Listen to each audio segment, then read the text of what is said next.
Cheguei, estourei o limite do MEI.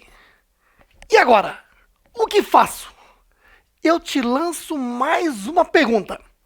O limite do MEI é R$81 mil por ano. E se estourou esse limite, o MEI está excluído? Então, cuidado. Uma coisa é a palavra exclusão e outra coisa é a palavra desenquadramento. Por isso, eu vou criar tecnicamente uma estrutura de raciocínio na sua cabeça primeiro. Aqui está. Imagine esse quadro maior aqui como sendo uma casa, certinho? E dentro desta casa há mais uma casinha. Vamos lá. Uma pessoa pode fazer opção pelo MEI se a sua receita bruta no ano não for ultrapassar a R$81 mil. Certinho? Agora, se for ultrapassar R$81 mil, então ela pode fazer a opção pelo Simples Nacional Microempresa. Desde que a sua receita bruta, a receita da atividade, no ano, não exceda a R$360 mil. Ou, se vai exceder R$360 mil, mas não vai exceder R$4.800.000, então pode optar pelo Simples Nacional EPP, Empresa de Pequeno Porte. Certinho? Muito bem. Aqui é muito importante você raciocinar da seguinte forma. Se são duas casinhas, duas casas, então a casa maior é a do Simples Nacional e a casa menor é a do MEI. CIMEI, que é o Simples do MEI dentro do Simples Nacional. É uma lei só, na verdade, aqui. Certinho? É a Lei Complementar 123 de 2006. Tá bom. E aí, então, o raciocínio é o seguinte. Se o MEI se desenquadrar aqui do CIMEI, porque excedeu a R$81 mil de receita bruta, por exemplo, ela só desenquadrou do CIMEI. Saiu dessa casinha e automaticamente foi para a casa maior, que é o Simples Nacional. Certinho? Então, por isso é que agora vamos começar a entrar no aspecto legal. Primeiro, guarde bem, é a Lei Complementar 123 de 2006 que criou o Simples Nacional para microempresa e empresas de pequeno porte, certinho? A partir de 2007. Qual a vantagem do Simples Nacional? É que essas empresas vão pegar a receita bruta do mês, aplicar uma alíquota efetiva e calcular um valor único e recolher no chamado DAS. Ao recolher esse valor único, já estará recolhendo até 8 tributos de uma só vez. Então, daí o título Simples Nacional. Simplifica. Certinho? Muito bem. E aí, se a empresa extrapola 4.800.000, então ela está excluída do Simples Nacional. E aí vai ter que optar pelo lucro presumido, se for uma média empresa, lucro real, se for uma grande empresa, ou lucro arbitrado. O que interessa é que, em qualquer desses três regimes antigos que ainda continuam em vigor, o cálculo é individualizado. Ele é burocrático. Você tem que pegar a lei do imposto de renda da pessoa jurídica, calcular o IRPJ e preencher uma guia e recolher. Agora, pegar a lei da contribuição social sobre lucro líquido, calcular a CSLL, preencher outra guia e recolher, e assim fazer com PIS, COFINS, contribuição previdenciária patronal, IPI se for indústria, ICMS se for contribuinte do ICMS, ISS se for contribuinte do ISS, quer dizer, tem que recolher tributo por tributo, é burocrático. Certo? E aí a Constituição de 88 diz que as pequenas empresas devem receber, as pequenas empresas para baixo, tem que receber um tratamento diferenciado, ou seja, uma outra lei. Aí é que veio a Lei Complementar 123 de 2006, que criou o Simples Nacional, onde ME e EPP pega a receita bruta, aplica uma alíquota efetiva, calcula o imposto unificado e recolhe o DAS. Já estará recolhendo esses 8 tributos de uma só vez. Certinho? Mas tem que calcular todo mês, de acordo com a receita bruta, o valor vai variar. Certinho? Mais adiante, lá em 2008, surgiu a Lei Complementar 128, que alterou o dispositivo da Lei Complementar 123 e criou o Simples Nacional do MEI dentro do Simples Nacional. Quer dizer, é tudo uma lei só. É a Lei Complementar 123, que a partir de 2009 passou a existir o MEI. Qual a diferença do CIMEI para o Simples Nacional? Apesar de que seja uma só lei, um só sistema. É que no Simples Nacional você viu que ME e EPP tem que pegar a receita bruta e aplicar uma alíquota efetiva. Inclusive tem que calcular a alíquota efetiva, certo? Já no CIMEI, a pessoa recolhe valor fixo mensal de 5% sobre o salário mínimo de INSS, R$ 5,00 de ISS se for prestador de serviço e R$ 1,00 de ICMS se for vendedor. Não é isso? Então ele recolhe esse valor fixo todo mês, quer dizer, mais simples ainda para o pequeno. Entendido? Bom, só que o raciocínio é o seguinte, você tem que ter responsabilidade em saber que o seu faturamento não excederá 81 mil. Porque se já sabe que vai exceder 81 mil, então já opte logo pelo Simples Nacional e recolha como ME, que vai ser menos problemático para você. Porque nós temos o problema ali de ter que aplicar o efeito retroativo, que é toda a aula aqui que eu vou te tratar aqui com você. Certo? Bom, então, vamos lá. É exatamente a resolução CGSN, Comitê Gestor do Simples Nacional 140 de 2018, que regulamentou a Lei Complementar 123, a Lei do Simples Nacional de 2006. No seu artigo 115, ele trata exatamente do desenquadramento do MEI. Aí você já guardou. Se o MEI se desenquadra, ele sai da casinha menor e vai para onde? Automaticamente para a casa maior. Então, ele para de recolher valor fixo e passa a recolher como microempresa. Aí tem que pegar a receita bruta e jogar lá no programa gerador do DAS, PGDAS-D, e calcular o DAS para ser recolhido. Certinho? E se é mais de 360 mil, vai ter que recolher pelo EPP. E se é mais de 4.800.000, e aí ela já está excluída do Simples Nacional e vai ter que optar pelo lucro presumido, lucro real, lucro arbitrado, dependente do rápido crescimento dessa pessoa, desse MEI. Tá bom? Tá bom, então, tá bom. O caput do artigo 115 trata do desenquadramento. E você já viu. O parágrafo primeiro diz o quê? Que ocorrendo o desenquadramento do MEI, não implica em exclusão do Simples Nacional. Quer dizer, o CIMEI é uma casinha que está dentro do Simples Nacional. Então, se ele se desenquadrou aqui do CIMEI, ela continua aqui no Simples Nacional. Então, desenquadramento não implica em exclusão do Simples Nacional. Certinho? Então, quem sai do CIMEI automaticamente tem que recolher como ME. Certinho? Muito bem.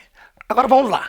O desenquadramento pode ocorrer por comunicação ou de ofício por parte do fisco. Por comunicação, pode ser por opção, quer dizer, o próprio contribuinte opta por se desenquadrar. Isso interessa? Você vai ver que sim. Ou obrigatoriamente. Como assim? Há situações previstas em lei que a empresa vier a infringir, ela está obrigada a comunicar à Receita Federal que ela se desenquadrou. Se o contribuinte, o MEI, não comunica à Receita Federal, e aí a Receita Federal o fará de ofício. Certinho? Como a Receita Federal vai fazer esse comunicado? Hoje nós temos o ECAC, tanto para a pessoa física como para a pessoa jurídica. Certinho? Que é o Centro Digital de Atendimento ao Contribuinte. Quer dizer, é uma caixa postal que a Receita Federal informa o contribuinte dizendo, olha, você estava obrigado a me comunicar que você está desenquadrado do CIMEI, mas você não comunicou. Portanto, eu estou te comunicando agora. Certinho? É muito comum, até por desconhecimento da lei, muito MEI estoura o limite e não comunica. E aí, de repente, ele vê o seu CNPJ suspenso. E aí, quando procura a Receita Federal, fala, vá lá no seu ECAC. Você estava obrigado a me comunicar que excedeu o limite e não me comunicou. Então, eu estou lhe comunicando que você está desenquadrado. Certinho? Desde quando? Aí tem que saber. Porque quando se desenquadra, já está no Simples Nacional e tem que recolher como ME. Certinho? Muito bem. Então agora vamos lá.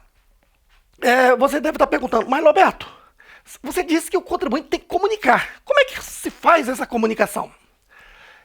Existe um aplicativo disponível lá no portal do Simples Nacional, conforme determina o parágrafo 2º do artigo 115. Aí quando você entra no portal do Simples Nacional e procura esse aplicativo de comunicação do desenquadramento, aí o sistema começa a conversar com você. Opa, bom dia, você quer fazer o desenquadramento?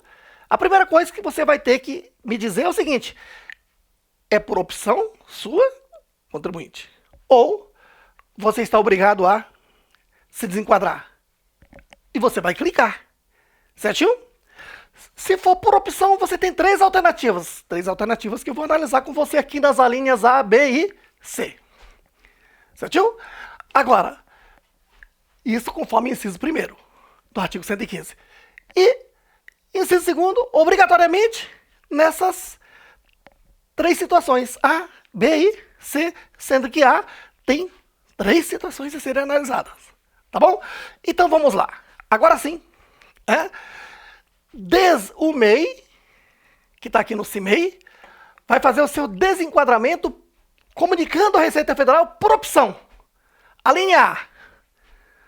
Agora vamos guardar o seguinte. Existe o ano 1 e o ano 2, tá bom? O ano 1 eu vou chamar de ano calendário X1. E o ano 2 é aquele exercício financeiro. Certinho? Tá bom. Então vou chamar de X1 e X2. Então na linha A, o raciocínio é o seguinte, ó. Se o contribuinte comunicou à Receita Federal o seu desenquadramento aqui no mês de janeiro, em qualquer data, do dia 1º ao dia 31, o efeito já é a partir do dia 1º de janeiro X1. Certinho? Então, tá lá o MEI, tá? De repente, não quer mais ficar como MEI, porque ele já sabe que a sua receita bruta vai ser acima de 81 mil, né, em mais de 20%, e ele vai ter problema se ele continuar. Então ele já faz logo, fala, olha, meu projeto esse ano é grande, eu vou faturar muito mais de 81 mil, né? Então já faço logo o comunicado à Receita Federal, dizendo, aqui ainda no mês de janeiro, para não ser surpreendido lá na frente e ter que retroagir. Então, ele já comunica aqui em janeiro de que ele está se desenquadrando por opção. E pronto. Comunicou? O sistema já acusa que a partir de 1º de janeiro X1 você não é mais do CIMEI. Já saiu dessa casinha e foi para onde? Para o Simples Nacional ME, automaticamente. E você já vai ter que, a partir de janeiro, calcular o PGDAS-D e recolher o DAS. Certinho? A linha B. Se o comunicado ocorrer após o dia 31 de janeiro, ó, se comunicar após 31 de janeiro, o efeito é só no ano seguinte, ó, a partir de 1º de janeiro X2 é que ocorrerá o efeito. Certinho? Mas por que isso, Roberto? É porque no Brasil, regime tributário, CIMEI, Simples Nacional, lucro presumido, lucro real, lucro arbitrado, é irretratável. A partir do momento que você opta, está valendo para o ano todo. Certinho? No caso do Simples Nacional e CIMEI, você tem uma chance, que é o mês de janeiro, para você comunicar e estar fora o ano todo. Mas se comunicar após janeiro, o efeito é só no ano seguinte. Então, este ano de X1, você ainda vai ter que recolher o valor fixo na condição de CIMEI. Entendido? E a linha C. Esse é o caso exclusivo de empresa que foi aberta no mês de janeiro. Tá lá. De repente, o sujeito, no mês de janeiro, aqui no dia 10 de janeiro, entrou lá no portal do empreendedor e fez inscrição no CIMEI. Então, é a abertura e recebeu o CNPJ. Aqui no dia 10 de janeiro. Certinho? Mas aí, fazendo os projetos, plano de negócio, e falou, poxa, eu vou faturar muito mais que 81 mil reais. para eu não ser surpreendido lá na frente e depois ter que retroagir para janeiro, então, ainda no mês de janeiro, ele se arrepende e faz o comunicado dizendo que quer se desenquadrar do CIMEI.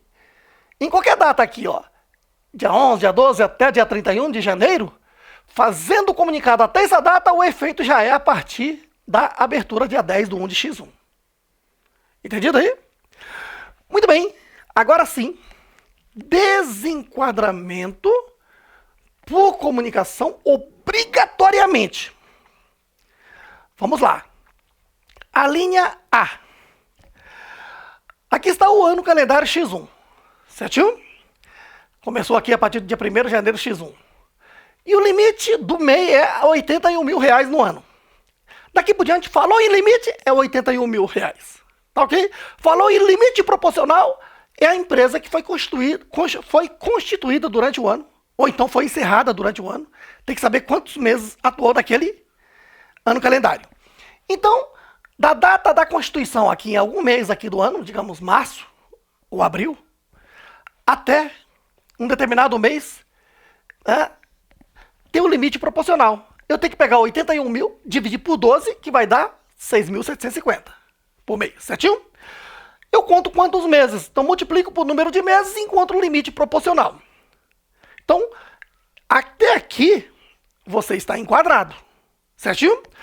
No mês seguinte, o faturamento que você tiver já é excesso. Então, se aqui no mês X faturou, é excesso. Raciocinando, exemplo. Digamos que de janeiro a outubro faturou R$ 81 mil exatamente. Ou então, começou aqui em março, de março a outubro foi 6.750 vezes 8 meses, que dá 54 mil. Então esse é o limite para quem está nessa proporção. No mês seguinte, novembro, a receita bruta que tiver aqui já é excesso. Certinho? Isso é importante para você saber que no mês seguinte ao do excesso há que se comunicar à Receita Federal de que você está desenquadrado. Certinho? Então, no mês seguinte ao do excesso é que se comunica. Guardou a data da comunicação? Então, veja que você tem que fazer comunicação obrigatoriamente lá no aplicativo Portal do MEI, lembrando sempre que no mês seguinte ao do limite é onde ocorreu o excesso. No mês seguinte ao do excesso, você tem que comunicar. Então, se o limite foi até outubro, então em novembro ocorreu o excesso, em dezembro você tem que comunicar. Ou então, se o limite foi em agosto. Em agosto atingiu 81 mil, redondo. Em setembro, o que faturou é excesso. O que se faz com esse excesso, você vai ver já daqui a pouquinho. Mas eu quero que você entenda que no mês setembro foi o excesso, em outubro você está obrigado a comunicar. Esse é o prazo que você tem. Entendido aí? Guardou essa linha A? Agora sim, vamos pegar esse raciocínio aqui e aplicar em 3 situações. A primeira situação é essa. Se esse excesso daqui até dezembro não ultrapassa em 20% do limite anual ou proporcional, então você continua como MEI até 31 de dezembro e a exclusão vai ocorrer só no ano seguinte. Então tá aqui, ó. 1 do 1 de X1 do ano calendário. Até determinada data, limite de 81 mil ou então limite proporcional. Certinho? Esse excesso até 31 do 12 é menor ou igual a 20%, ou seja, até 20%. Certinho? Nesse caso, você comunica à Receita Federal que se desenquadrou e o sistema da Receita Federal já reconhece, a partir de 1º de janeiro X2, que você agora não é mais do CIMEI, e sim do Simples Nacional. Você saiu da casinha menor e foi para a casa maior, e agora vai ter que ir lá no PGDAS-D e calcular o DAS do Simples Nacional na condição de microempresa ME a partir de janeiro e recolher até fevereiro. Entendido esse raciocínio? Agora tem um detalhe. Enquanto você esteve aqui como ME, você recolheu o valor fixo mensal. Não é isso? Em janeiro, fevereiro, até dezembro, inclusive nos meses do excesso. Mas esse excesso aqui, você deve mais alguma coisa. Qual é? Aqui você vai ter que pegar o excesso total. Se o limite foi até outubro, então você vai pegar o excesso que ocorreram de receita bruta em novembro e dezembro. Soma tudo. Certinho? E vai lá nos anexos. E tem que verificar de acordo com o KNAI da empresa, a atividade da empresa, se ela se enquadra no anexo 1, 2, 3, 4 ou 5. Anexo 1, comércio. 2, indústria. 3, 4, 5, serviço. Tem que ver em qual anexo a empresa se enquadra. Certinho? E aí, calcula-se o DAS de todo o faturamento do excesso. É um só cálculo. E não é lá no PGDAS-D, não. Tem que calcular na munheca. Certinho? E pega esse valor encontrado, subtrai-se o valor fixo recolhido aqui em novembro e dezembro, nesse exemplo citado, né, nos meses do excesso, e essa diferença preenche-se o DAS e recolhe-se até 28 de fevereiro, porque o parágrafo 8º do artigo 115 determina que esse DAS da diferença deve ser recolhido sem acréscimo até o prazo de vencimento do DAS de janeiro. Porque aqui em janeiro, sim, você vai ter que preencher o PGDAS-D informando a receita bruta de janeiro para encontrar o DAS e recolher aqui em fevereiro. Entendido o raciocínio? Beleza. Agora, o artigo 115, caput, desenquadramento por comunicação, inciso 2º, obrigatoriamente, a linha A, comunicando no mês seguinte. Item 2, excesso maior que 20%. Opa! Se você excedeu em mais de 20%, a regra geral é que neste ano em que você excedeu, você nunca foi MEI. E que você vai ter que voltar retroativamente ao mês de janeiro ou ao mês de constituição e calcular o DAS dali por diante e recolher a condição de ME, ou EPP, conforme o faturamento. Tá aqui, ó. Excesso maior que 20%. Acompanhe no gráfico. 1 do 1 de X1 até um determinado mês é o limite de 81 mil, ou limite proporcional. E o que houve de excesso após essa data é maior que 20%. Então, considerando que foi até outubro 81 mil reais, ou então até outubro limite proporcional, o que faturou em novembro e dezembro, somando, dá mais de 20%. Então esse é um excesso que ultrapassou 20%. Certinho aí? O efeito é retroativo. Então, o que acontece? Significa dizer que neste ano de X1, você não era MEI, na verdade. E que você tem que voltar aqui para janeiro, e a partir de 1 do 1 de X1, tem que preencher o PGDAS-D e recolher a diferença com acréscimos conforme determina o parágrafo 9º do artigo 115. Então vamos lá. De janeiro a dezembro, você já recolheu o valor fixo. Certinho? Ou então de janeiro a novembro, janeiro a outubro, seja lá qual for o mês. Porque a exclusão, o desenquadramento do CIMEI já ocorre retroativamente. Então não importa em que mês que você excedeu. Tá? Então, veja, vamos supor, por exemplo, que até agosto já tem 81 mil. Certinho? E após agosto, o que excedeu ultrapassa a 20% do 81 mil. Pronto. Esse ano você nunca foi MEI. Então a lei manda você retroagir aqui para janeiro e entrar no PGDAS-D, informar o faturamento de janeiro, calcular o valor do DAS, subtrair o que recolheu de valor fixo pelo CIMEI, e essa diferença deve ser recolhido agora no mês que você descobriu isso, certinho? Com todos os acréscimos. Isso se faz com fevereiro, com março. Tá? Então você está vendo que apesar de ter excedido em mais de 20%, simplesmente você saiu da casinha do CIMEI e foi para o Simples Nacional, mas retroagido já para janeiro. Isto é para a empresa antiga, aquela empresa que já existia em 31 de dezembro do ano anterior. Neste ano, então, ultrapassou em mais de 20%. Então, desde janeiro, você já é desenquadrado do CIMEI, estando obrigado a recolher pelo PG-10D na condição de Simples Nacional. Certinho? Por isto é que, muitas vezes, opcionalmente, é importante você já prever isso aqui em janeiro. Como é que está o meu projeto de CIMEI? Eu vou faturar muito?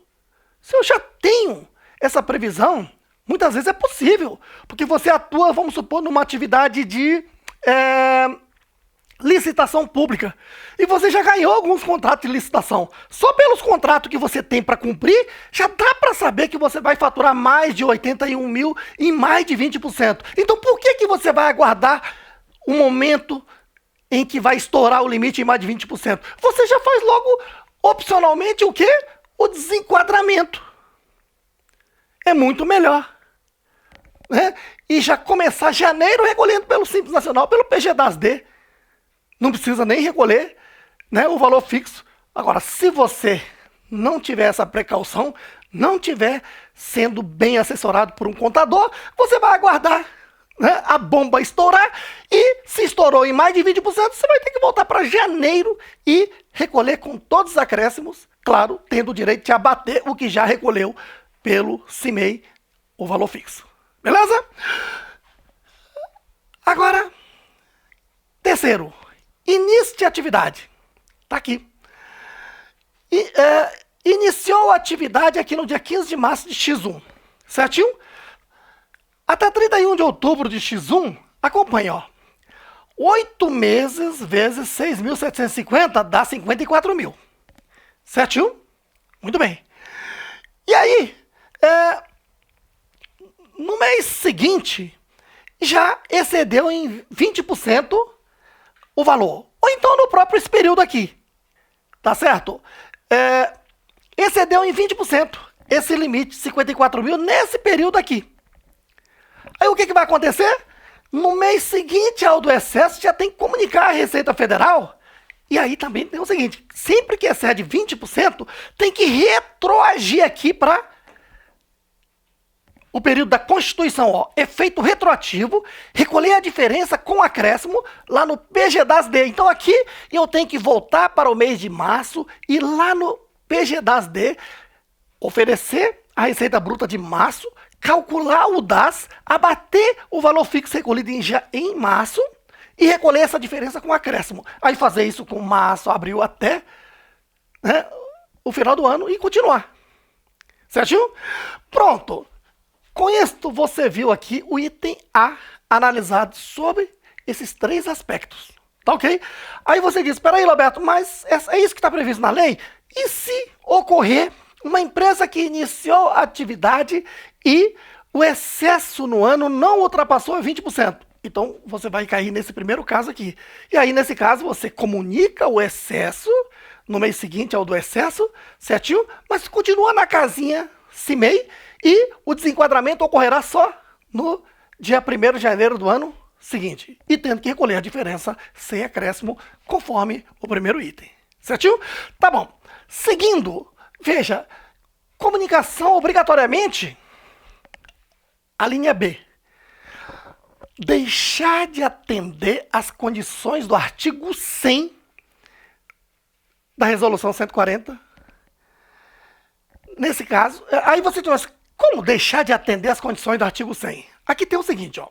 Primeiro, para exercer a atividade do MEI, há que se verificar se sua atividade está na relação do anexo 11 da Resolução 140. Se tiver, você pode entrar no portal do empreendedor e sim escrever como CIMEI e receber um CNPJ. Tá ok? Mas aí, A lei está dizendo o seguinte, que você tem que exercer essa atividade do anexo 11 da resolução 140 com independência, ou seja, não pode ter vínculo empregatício. Você não tem hora para chegar, hora para sair, você simplesmente sabe o serviço que tem que ser realizado e estipula o valor e cobra. Quer dizer, sem vínculo empregatício, previsto lá no artigo 3º da CLT. Tá ok? Bom, então esse é o primeiro ponto. Agora, se por algum motivo caracterizar um vínculo empregatício aí, então deixou de atender uma das condições do artigo 100. Certo? Aí, nesse caso, deve comunicar no mês subsequente ao esse evento e o efeito já é a partir também do mês seguinte. Então, a partir do mês seguinte, você deixou de ser MEI, certo aí?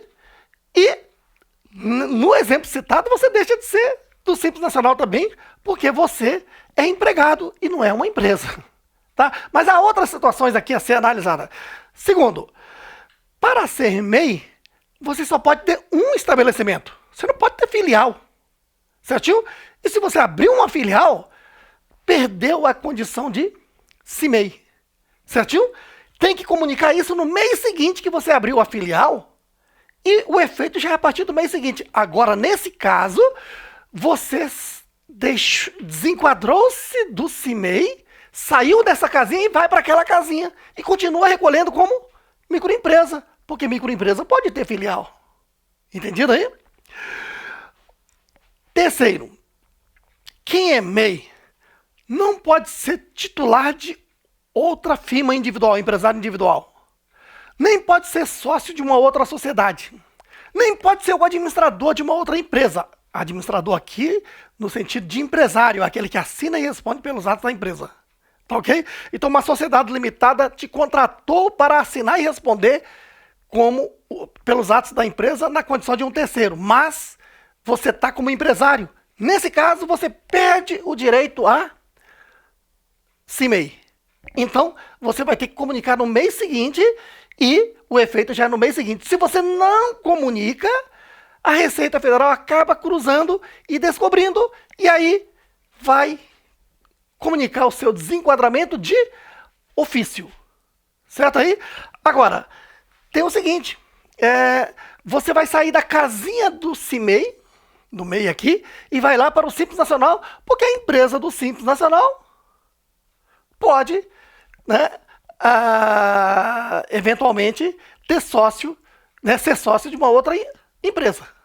Né? O CIMEI, que é uma pessoa física, ele pode ser sócio de uma outra empresa, uma pessoa física. Certinho? Pessoa física sendo sócia de uma outra empresa, pessoa jurídica. E, por último, o MEI só pode contratar um empregado, pelo menos pela regra que está em vigor. Certinho? Aliás, muita gente está discutindo aí que vai poder contratar dois. Vai poder. Isto, quando for convertida em lei, só vai entrar em vigor no ano seguinte ao da conversão da lei, porque a opção pelo regime tributário é irretratável até 31 de dezembro. Então não se preocupe. Quando isso acontecer, você será comunicado aqui por este professor. Certinho? Então o MEI só pode ter o quê? Um empregado. Esse é o quarto caso aqui do artigo 100. E se por acaso esse MEI contratar um segundo empregado, pronto, ele tem que comunicar à Receita Federal o seu desenquadramento.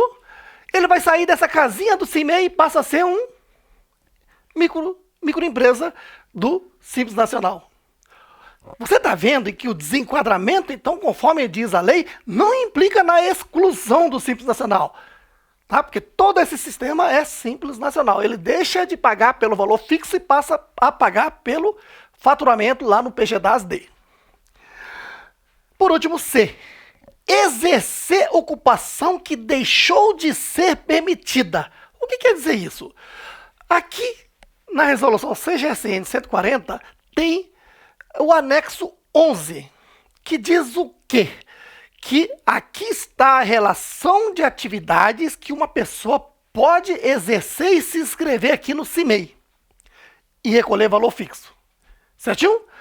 Mas, volta e meia, o comitê gestor avalia e exclui uma atividade do direito de estar no CIMEI, como aconteceu com os contadores. A atividade de contabilidade fazia parte da resolução CGCN 140, anexo 11. Mas, num determinado ano aí, surgiu uma resolução CGSN excluindo essa atividade de ter o direito de ficar no CIMEI. Certinho? E aí, então, o que acontece? Quando isso acontece, é mais um motivo para o MEI estar obrigado a comunicar esse impedimento. Certinho? Então, se a resolução saiu no mês de julho, já no mês de julho ele tem que comunicar à Receita Federal dizendo: eu sou contador, atividade que eu tinha direito de estar no CIMEI e agora já não estou mais obrigado, não tenho mais o direito. Certinho? O efeito tem que ver no anexo 11. Geralmente, quando se faz a exclusão de uma atividade, dá-se um prazo, onde essa exclusão vai acontecer a partir do ano calendário seguinte. Então, o efeito geralmente é no ano seguinte, mas tem que verificar na resolução qual é esse prazo. Certinho? Dessa forma, você viu aqui todas as situações de desenquadramento do MEI, do CIMEI, certinho? Conforme determina o artigo 15, e assim eu lhe respondi o que você deve fazer em caso de estourar o limite. Se você gostou deste conteúdo, dê logo uma porrada aí no like, inscreva-se neste canal e acione o sininho para você ser notificado sobre novos vídeos que eu vou lançar. Se você quer saber sobre os cursos deste professor de Simples Nacional, MEI, lucro presumido, especialista em lucro real, contabilidade, direito trabalhista, previdenciário, direito empresarial, veja aí na descrição desse vídeo, beleza? Tamo juntos!